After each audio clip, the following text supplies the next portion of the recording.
can have it unsaid. Just make it right instead of treating me like I'm dead. Is it too late to confront it?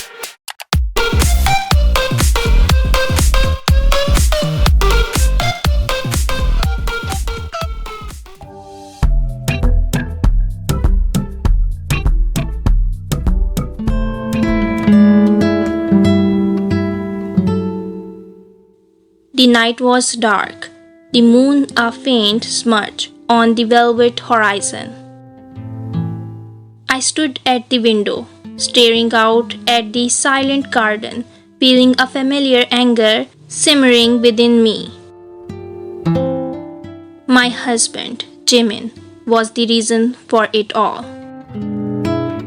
Not that I could put my finger on exactly what had set me off this time, but it seemed as if he had done something, said something that had pushed me over the edge. I clenched my fists, wishing the anger to fade, but it only seemed to grow stronger with each passing moment. My eyes scanned the garden, taking in the familiar shapes of the bushes and trees. They seemed to sway gently in the night breeze, as if they were me with their carefree existence. I turned away from the window, pacing back and forth in the dimly lit room. The air was heavy with the scent of jasmine, a flower my husband had planted in the garden just for me. The irony was not lost on me. Jimin was away on business again. I couldn't help but wonder how he could leave me alone with this anger. Didn't he realize how hard it was for me to be alone, to deal with these emotions by myself? Perhaps he didn't care. Perhaps he was content to let me suffer, to let our marriage suffer.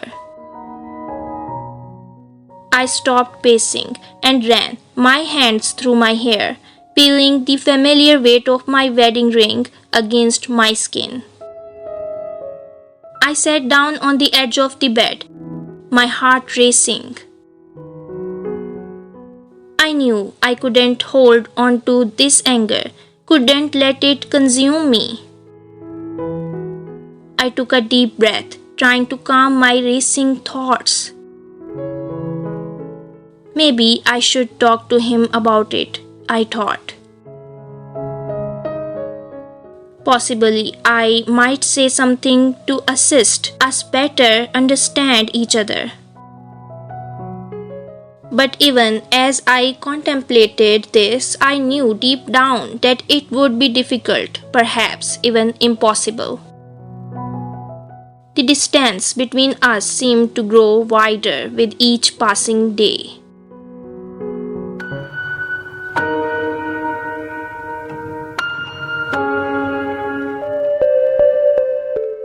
It seemed like an eternity before I finally heard the sound of the car in the driveway, signaling his return.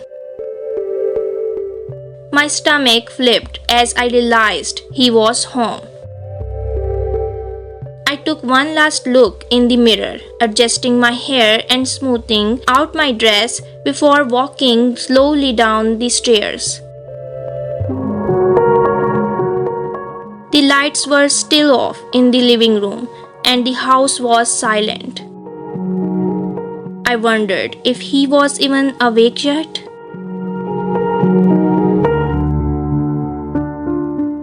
As I made my way through the darkened hallway, I could feel the tension building inside me once again. I took a deep breath and knocked gently on the door to our bedroom. There was a moment of silence, and then I heard his voice, rough with sleep, ask, "Yes, come in." I pushed open the door and stepped inside, the warm light from the bedside lamp illuminating his face.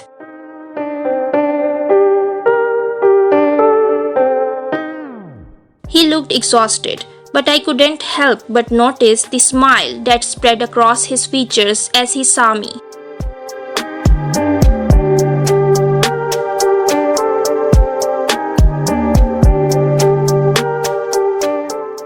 He said softly, "I didn't expect you to be awake." "I couldn't sleep," I replied, trying to keep my voice steady. He sat up in bed, propping his head on his hand.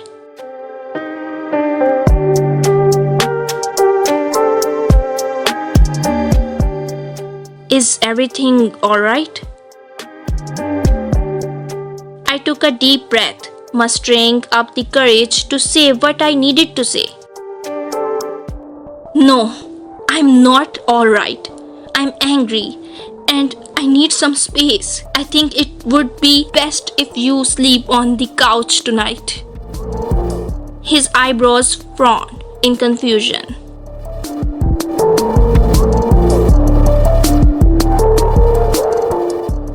What did I do this time? I looked away, unable to meet his gaze. "It's not about one thing, it's just everything. I feel like we're drifting apart and I don't know how to fix it." There was a long silence as he absorbed my words. I could feel the tension in the air, thick as smoke. Finally, he sighed and climbed out of the bed, his movements slow, weary. He went to the couch in the corner of the room and sat down, staring at the floor.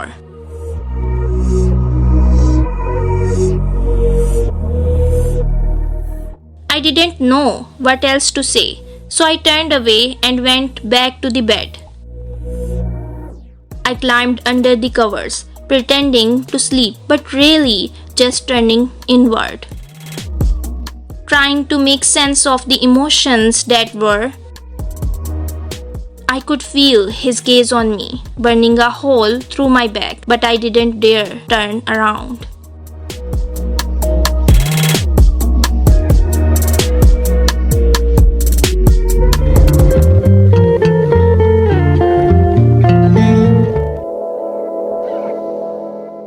The next morning, I woke up to the sound of birds chirping outside. I sat up in bed, rubbing the sleep from my eyes, and noticed that my husband wasn't there. I felt a pang of guilt, but also a strange sense of relief. Maybe this was what we needed. I got out of bed and went to the bathroom, running a bath. As I soaked in the warm water, I thought about what had happened the night before. I couldn't help but feel a twinge of regret, but I also knew that something had to change. As I dried off and got dressed, I decided that I would make an effort to reconnect with him. I went into the kitchen and started to make breakfast, humming a quiet tune to myself. The smell of chicken and eggs filled the air, and I hoped that the aroma would entice him out of wherever he'd gone. As I waited for the food to cook, I glanced out the window, watching the birds from branch to branch. It was a peaceful scene, and I tried to imagine us sharing this moment together, laughing and enjoying each other's company. Just as I was about to call out to him, he walked into the kitchen.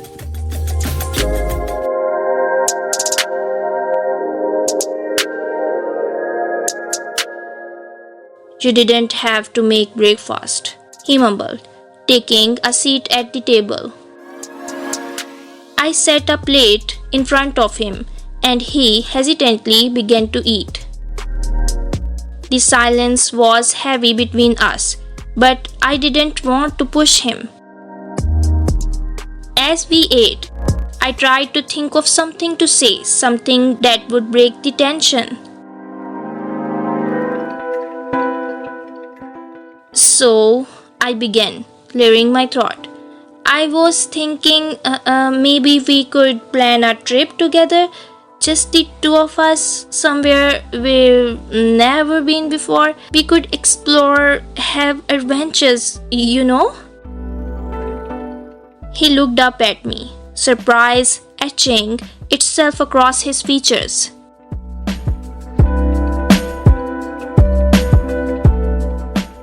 Really? He asked, his voice barely above a whisper. I nodded. Yeah, really.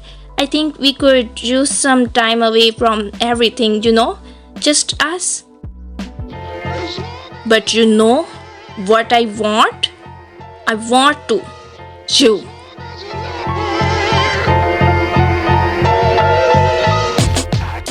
You've been a bad girl.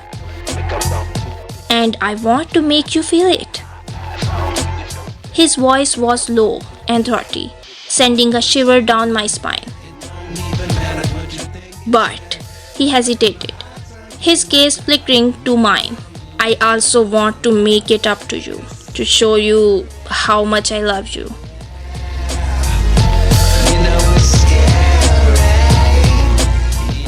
I swallowed hard, feeling the rising in my cheeks. Okay, I whispered, my heart pounding in my chest. How do you want to me? He stood up from the table, his movements fluid and confident. Come with me, he said, taking my hand and leading me to the bedroom. As we entered, I could see that he had already set up a area near the bed. There were several items scattered about. My heart raced as he gestured for me to. I'm going to. You, he whispered into my ear, his breath sending a shiver down my spine. But I'm also going to make you feel so good.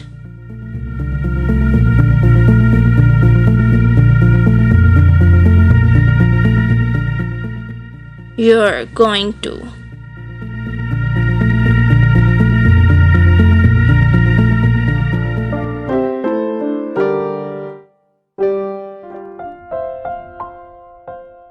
He removed the and gazed down at me, his eyes filled with tenderness.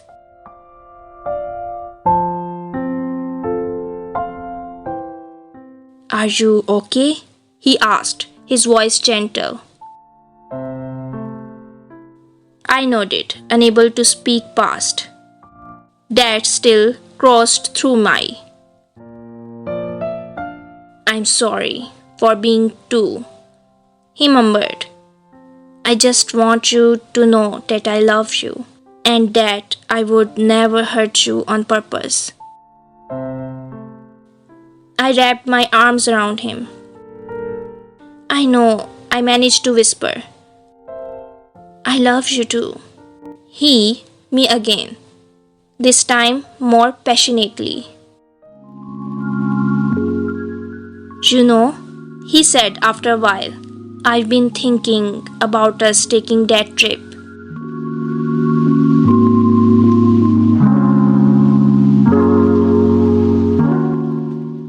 He hesitated, and I could tell he was nervous. What do you think about going somewhere? Just the two of us? No work, no distractions, just us? I smiled up at him, feeling a rush of affection for him. I'd love that, I replied. I think We could both use some time away from everything.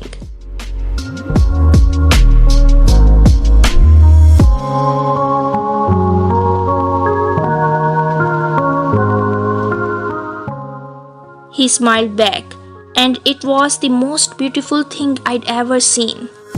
Then it settled. He said, "We'll make it happen, just you and me, together." And in that moment, as we there together, I knew that no matter what challenges or obstacles lay ahead, we could face them together.